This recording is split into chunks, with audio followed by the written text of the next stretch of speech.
It's always a tricky thing talking about the matters of the heart. The heart has so many different kinds of metaphors. We sit around and we talk about how one should follow your heart, to follow your heart, to follow your instincts, and that they'll never lead you wrong, or to have a change of heart, right? Something happens and we start to think a little bit differently.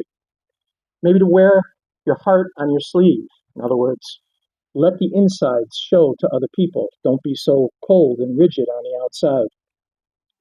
Taking something to heart, taking somebody seriously. We say that people have a heart of gold. We sometimes say that they have a heart of stone, that their heart is like ice. There's all kinds of songs written about those types of hearts. So when talking about the heart, one of the most challenging aspects of dealing with the metaphors of the heart is having a good heart. What exactly is a good heart? Somebody once said to me that a good heart is a knowing heart. A good heart is a heart that attempts to know other people beyond the physical elements of who they are. This world is very imperfect. We're imperfect. And if we only look at those things that people display on the outside, we never really get to truly know who they are. So having a good heart is the ability to be able to see past the physical elements, the things that people say, things that people do, things that we see in the world, to see past all of those things and to go somehow a little bit deeper. So how is it that somebody develops the ability to have a good heart? It's not an easy thing. A good heart, to be able to see past the outer shell of each other, you have to use certain techniques. Those techniques might consist of compassion, patience. Compassion and patience are such important elements in our lives if we really truly want to get to know other people, get to know who they really are, to go beyond the physical.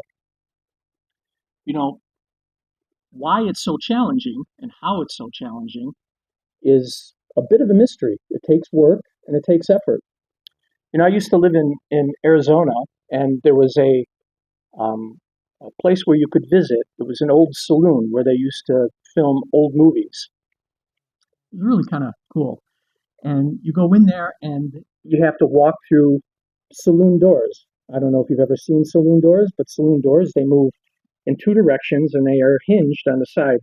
But the idea of a saloon door is that they should always close so that they fit together perfectly. So, in order to get those doors to fit perfectly, the mechanisms that you use, those hinges, have to be adjusted just right. I tried them one time. Trying to adjust those hinges, it's very difficult, it's very time consuming, sometimes very frustrating. But finally, when you get it done, it's a beautiful thing to see those doors go back and forth, but eventually align.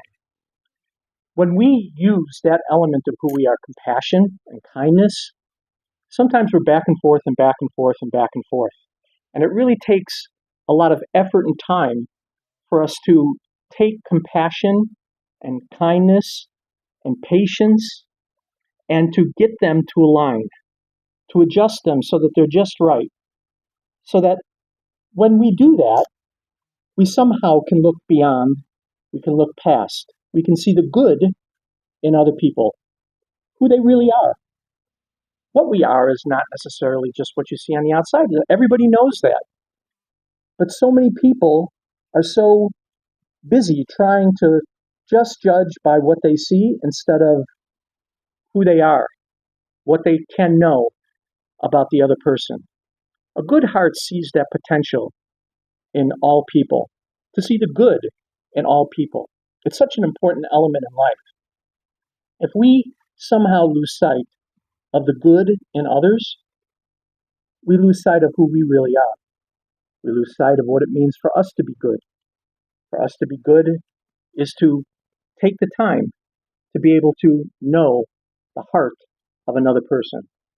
If you've ever had anybody take the time to know your heart, Sometimes we can become angry, sometimes we can become frustrated, sometimes we're agitated. And to have somebody come alongside of you and to be able to really know, to know you, to come with a good heart, a heart that wants to develop those elements of compassion and kindness and patience in order to see past those things that seem so obvious to everybody else, the external things. You know what I mean? There was a person that came up to me and they showed me a piece of paper like this, and they said, "What do you see?" And I said, "A green dot." They said, "Well, that's interesting because most people say they see a green dot, but why doesn't anybody see they see the white piece of paper?" The white piece of paper is the most dominant part of this whole thing, but they focus on that one green little dot. And so sometimes in life, we start to focus on those external things, and we miss the purity, the the the kindness, and the beauty of another person's heart. I think that if we can develop a good heart toward others to see their potential, to help them to grow, to help them to change, to help them fulfill their purpose, to let them know that the things that they do don't necessarily reflect who they really are. When somebody finally sees you that way, you know that they're looking through the eyes of a good heart. And you know that they're looking with compassion, with kindness, and with patience. So the next time somebody does that for you, first of all, you should give them a big hug. Let them know how much they appreciate the fact that they didn't hold against you something that you said or that you did, maybe even something they just misunderstood.